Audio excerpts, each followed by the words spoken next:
Olá a todos, estamos iniciando mais um vídeo aqui no canal da Igreja Luterana de Interlagos. Quero conduzi-los a mais um capítulo, mais um episódio da nossa série Confissões Luteranas para hoje. Estamos estudando a fórmula de concórdia, a epítome. E agora é hora de nós estudarmos o artigo 11 da eterna presciência e eleição de Deus. O que é isso? Falaremos de eleições? Exatamente, mas não normalmente com aquilo que nós estamos habituados a compreender, porque quando nós pensamos em eleições, pensamos nas eleições municipais, estaduais, federais, mas aqui é eleição de Deus. Deus escolhendo. Presciência de Deus, ou seja, Deus, antes de mais nada, antes de qualquer coisa, já teria os seus escolhidos, ou ao menos teria os seus escolhidos para a salvação e até mesmo para alguns os seus escolhidos para a condenação. Será que é assim? Vejamos o que está escrito na fórmula de concórdia. Sobre este artigo, não houve controvérsia pública entre os teólogos da Confissão de Augsburgo. Visto, porém, que é artigo consolador quando tratado de forma acertada, o mesmo também foi explicado neste escrito para evitar-se que no futuro sejam introduzidas discussões ofensivas a respeito dele. A doutrina pura e verdadeira sobre este artigo, e agora nós temos as teses afirmativas. A presciência de Deus não é outra coisa senão isto, que Deus sabe todas as coisas antes delas acontecerem, conforme está escrito.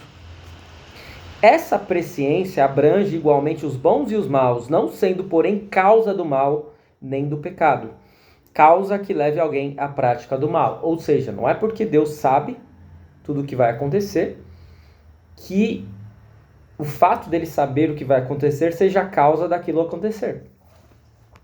A predestinação, ou eterna eleição de Deus, abrange apenas os piedosos, agradáveis filhos de Deus, sendo uma causa da salvação deles. Deus também provê essa salvação e ordena o que diz respeito a ela. Aqui então nós temos algo bem importante para definirmos.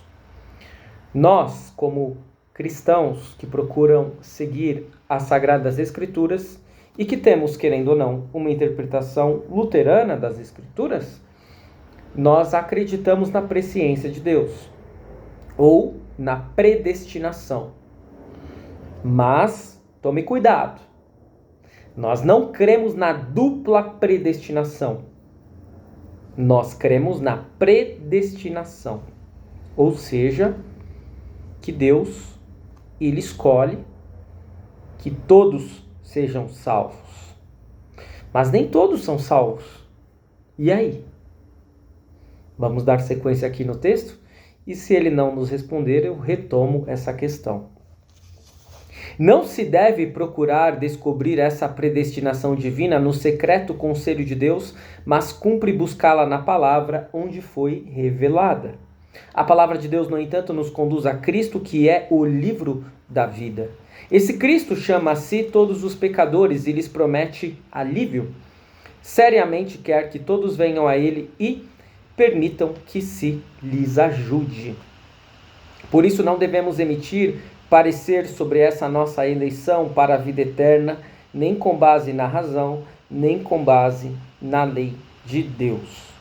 O verdadeiro ensino sobre a predestinação deve, no entanto, ser aprendido unicamente do Santo Evangelho a respeito de Cristo. Ou seja, não vamos ficar fazendo especulações sobre a predestinação de Deus, vamos aprendê-la apenas do Evangelho de Cristo. Evangelho em que se testifica claramente que Deus encerrou todos na desobediência, a fim de mostrar a sua misericórdia a todos.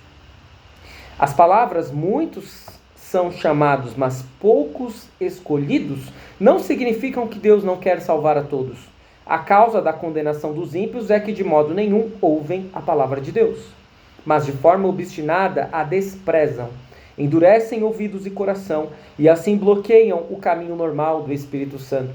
de modo que ele não pode levar a efeito neles a sua obra, ou quando ouviram a palavra, não lhe dão importância e não a levam a sério. Lembram que eu havia trazido a questão: Deus quer que todos sejam salvos, mas nem todos são salvos.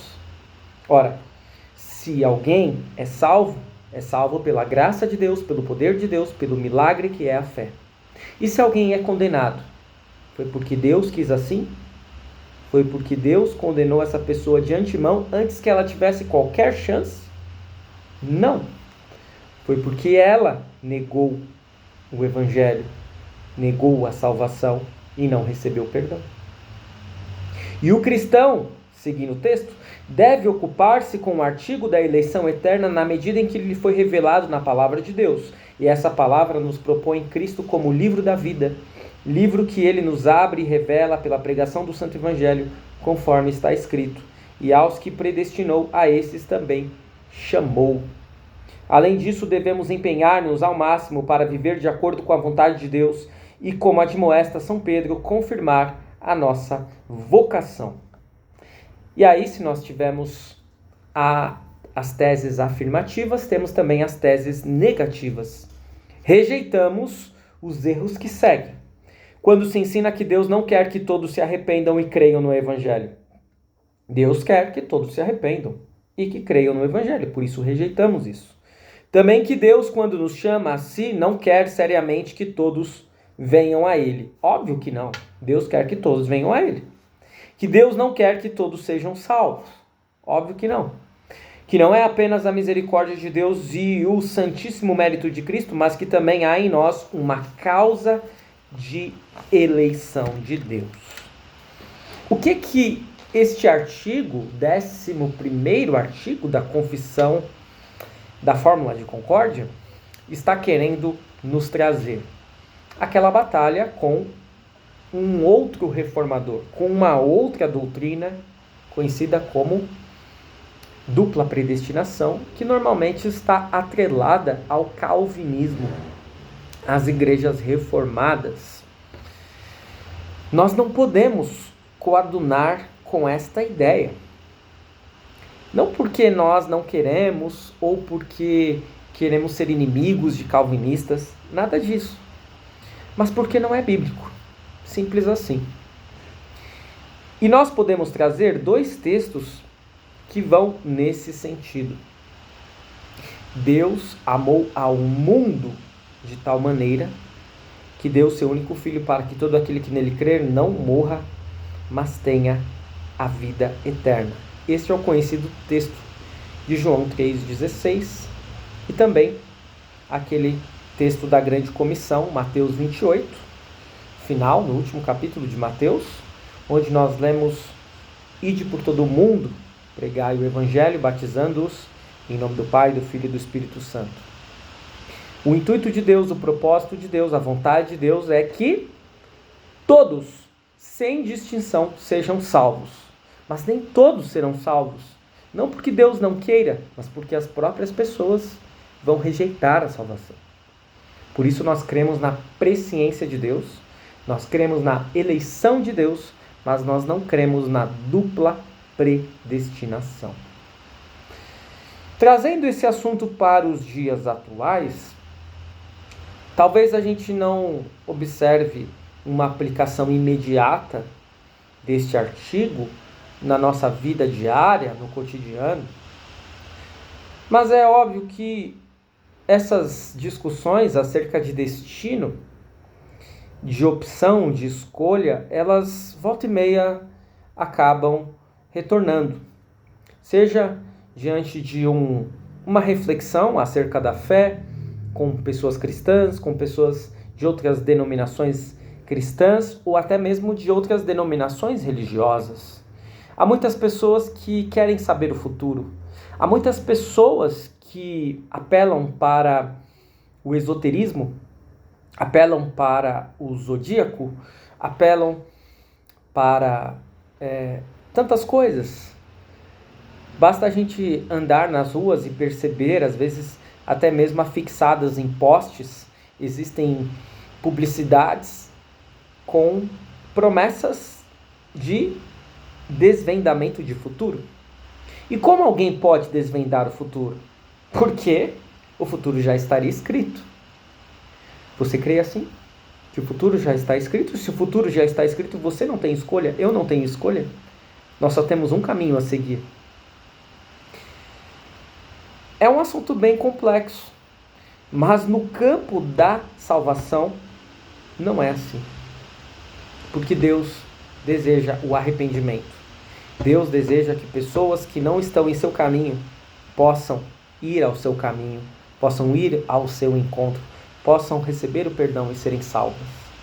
Ainda que Deus saiba tudo aquilo que vai acontecer,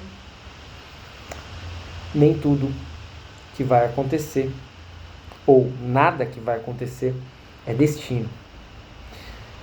E aí, claro, a nossa cabeça buga diante disso. Mas como que Deus sabe de tudo? Mas as coisas não estão pré-ordenadas. Porque Deus é Deus. Nós não sabemos o que vai acontecer. Deus sabe. Por isso nós não conseguimos entender como que isso funciona. E nunca conseguiremos nesta vida e neste mundo. Nós queremos entender a grandiosidade e os atributos de Deus é o mesmo que uma pedra querer compreender a complexidade do nosso pensamento e raciocínio. Não é possível. Nós somos mínimos. Deus é infinito. Espero que este vídeo tenha sido de proveito. Continue seguindo o nosso canal e o nosso projeto Confissões Luteranas para hoje. No próximo vídeo, na próxima quinta, nós teremos um vídeo que vai concluir a epítome, e aí eu quero trazer uma novidade para vocês, mas não vou revelar agora. Fiquem ligados, curta, comentem, compartilhem e até o nosso próximo vídeo.